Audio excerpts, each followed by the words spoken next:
खेसारी है, उसके पिताजी यहाँ आए हैं।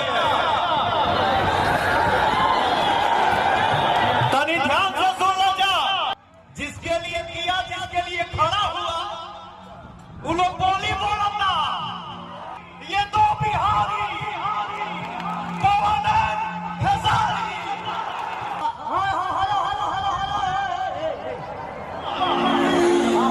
जिंजना कहले बारे कि 18 से 25 तक सब लफुए हैं।